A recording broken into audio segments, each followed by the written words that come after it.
Assalamualaikum warahmatullahi wabarakatuh dan salam sejahtera. Saudara-saudari yang dimuliakan, saya ingin menyentuh beberapa permasalahan semasa. Ya. Pertama, suasana politik kita belum menentu. Kita katakan kegitaran politik kerana soal keabsahan, laju terbesi, soal kerapuhan ataupun fragility yang terus menghantui kita. Soal ekonomi yang lebih serius, patut kita cerakinkan permasalahannya tentang kedudukan pelaburan yang akan merosot dan ikut sebuah kajian dunia yang kita paparkan nanti. Kemudian soal unjuran pertumbuhan yang tentunya menjejaskan. Kita pada peringkat awal memberikan satu gambar yang lebih baik sekarang dari Bank Dunia, IMF dan beberapa penyedikan dalam negara. Itu jelas berbeza pendapat dengan unjuran Kementerian Keuangan yang agak lebih positif. Tapi betapapun masalahnya, kita harus terima bahawa dari segi ekonomi kita sedang hadapi masalah yang getir. Yang ketiga ialah soal keselamatan, kesihatan terkait dengan jangkitan COVID-19 yang cuba ditangani oleh kerajaan sedaya upaya. Tetapi kita juga kenal pasti beberapa masalah, umpamanya saringan yang terbatas, kluster atau kelompok-kelompok yang belum diuji dan oleh demikian sebagai rakyat kita harus cuba sedaya upaya mematuhi walaupun ada beberapa kelonggaran dari segi jamaah di masjid dan sekolah, tetapi jangan kita pandang ringan. Saya sentuh isu ekonomi.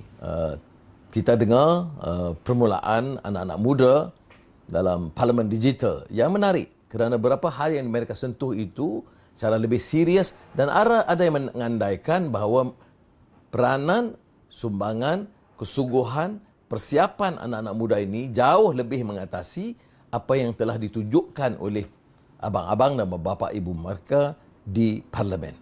Ini seolah-olah saya harap akan menjadi satu pengajaran ya supaya parlimen kita itu lebih matang, lebih wibawa dan lebih menunjukkan keupayaan ahli parlimen berbahas secara sopan dan teratur. Saya sentuh dua perkara yang selalu saya tekankan. Pertama,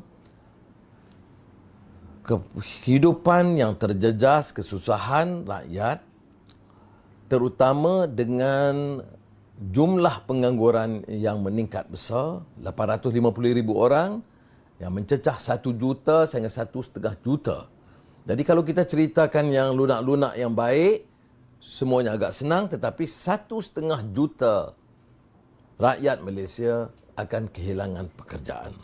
Dan ini akan menjadi suatu masalah ekonomi dan sosial yang berat. Yang kedua, soal kesenjangan, ya, bahawa kesempatan diambil oleh konglomerat kaya baik di Amerika atau di Barat dan juga di Malaysia dengan pandemik ekonomi yang kita kira telah membebankan rakyat terbanyak, tetapi golongan atasan kecil yang maha kaya itu terus merebut kekayaan dan kesenjangan itu melebar. Saya fikir satu pemerintah yang bertanggungjawab harus mengambil tindakan segera supaya hal ini tidak berlaku dengan beberapa kebijakan ekonomi, pencukaian dan pengarahan kepada mereka supaya keuntungan besar itu dialih dan dipindahkan kepada rakyat. Saya pada kesempatan ini juga ingin menyebut bahawa dalam pendekatan kita dalam ekonomi ini ada kait dengan kawan-kawan kita dalam politik, terutamanya Parti Keadilan Rakyat yang saya nak utarakan pada hari ini. Ya. Kita kembali fokus sebagai parti yang berjuang untuk rakyat. Kita jangan terlalu terheret dengan kencah politik mainan satu dua orang yang memecah belahkan parti kita seperti mana berlaku setahun kebelakang ini. Tidak mungkin berlaku tanpa dalang yang memberi keizinan menggunakan kuasa politik untuk mengganggu gugat kedudukan kita. Tapi saya akui kelemahan dalaman kerana kita juga mengangkat pimpinan yang mudah terdorong kerana harta. Ada orang yang memilih kerana jawatan.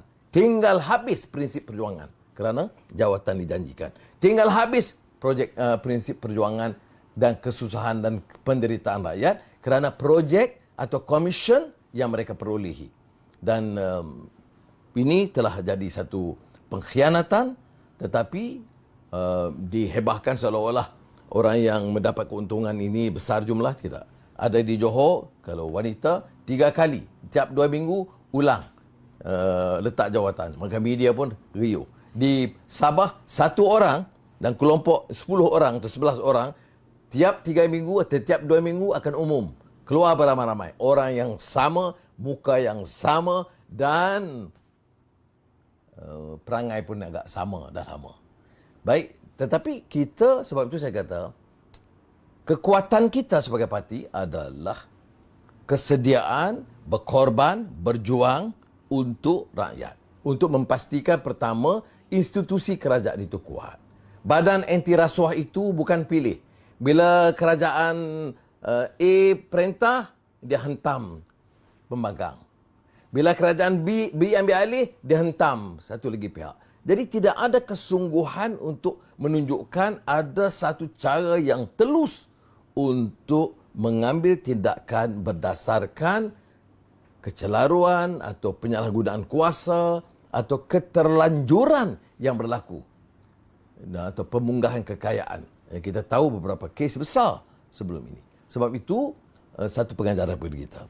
Institut Badan Kehakiman, kebebasan media, dan sekarang kita lihat, dan saya keluarkan kenyataan baru ini, betapa tekanan kepada wartawan dan pengusaha media termasuk Malaysia Kini itu nampaknya sudah agak terlanjur dengan cara kekerasan untuk menakutkan.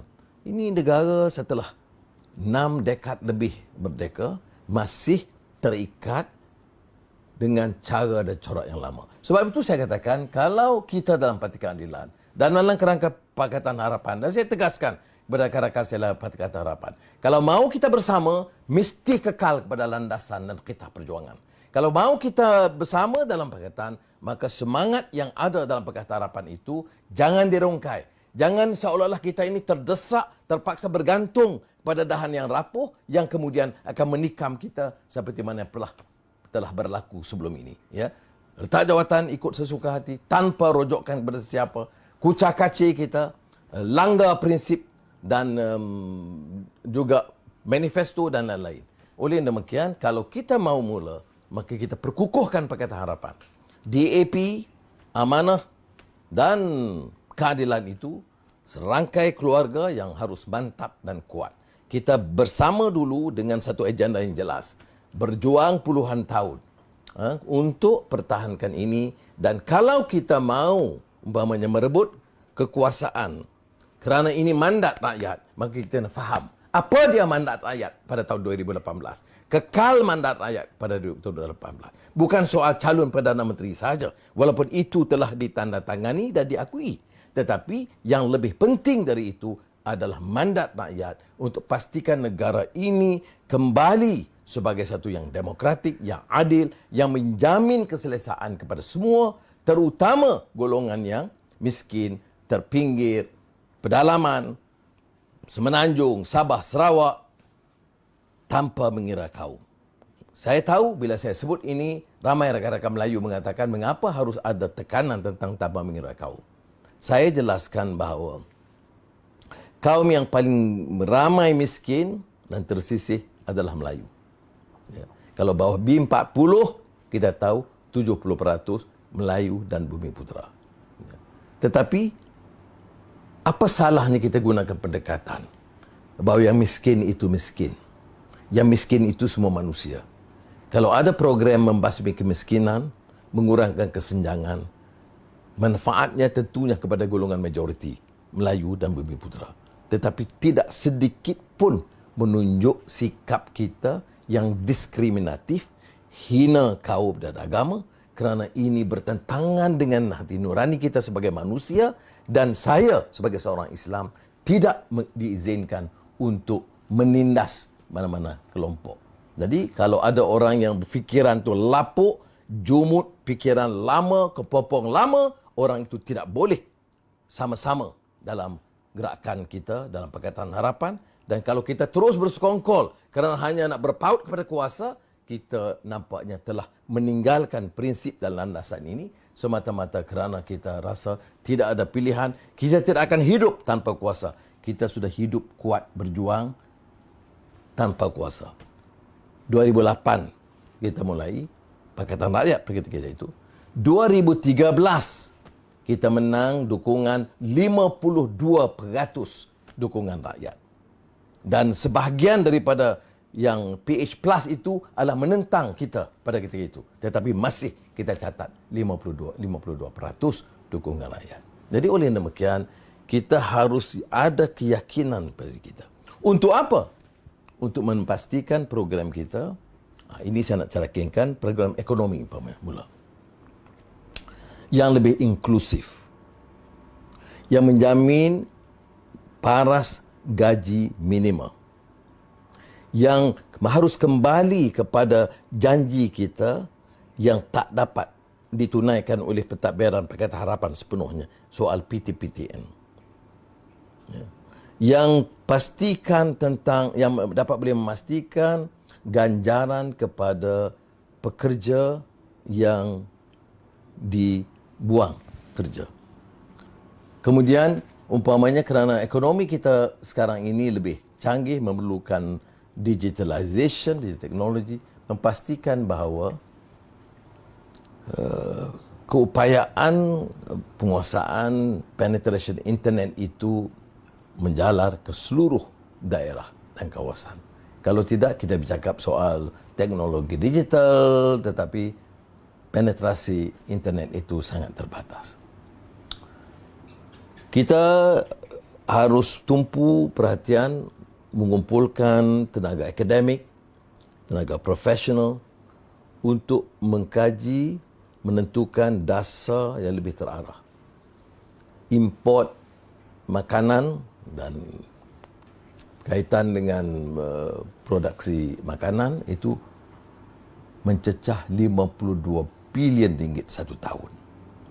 Maka fokus bidang pertanian, peternakan, perikanan itu harus menjadi tumpuan dan keutamaan kita, dan dengan sendirinya akan dapat mengurangkan bukan sahaja import, bukan sahaja dari segi kerangka ekonomi dan kebijakan ekonomi makro, tetapi menyentuh kehidupan nelayan, petani, peladang, peneroka.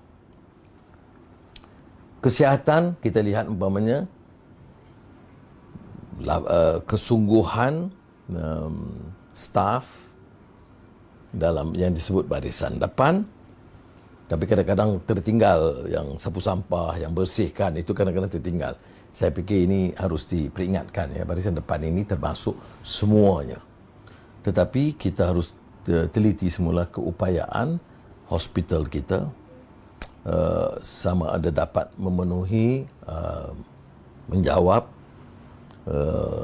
permasalahan baru yang bakal menimpa kita sekiranya kita bukan cuai. Selain daripada COVID-19 ni, kita ada masalah juga dengan diabetik. Itu sudah jangkau angka yang tinggi, dan juga obesity, iaitu kelebihan makanan dan tambahan berat badan yang keterlaluan dan menjadi masalah. Di Amerika Syarikat umpamanya, negeri kaya, jurang melebar, yang miskin ramai, tapi obesity serius sehingga terpaksa menelan belanja puluhan bilion ringgit untuk atasi masalah itu. Hal-hal ini tentulah kita serahkan kepada kebijakan pakar-pakar kita, dan ada pendekatan lain, dan sekarang dengan adanya tugas ahli parlimen umpamanya memantau kerja kementerian dan membuat penyelidikan dan persiapan komiti mereka masing-masing, kita juga menekankan tentang apa yang kita sebut sebagai Green New Deal, kerangka dasar hijau untuk negara kita.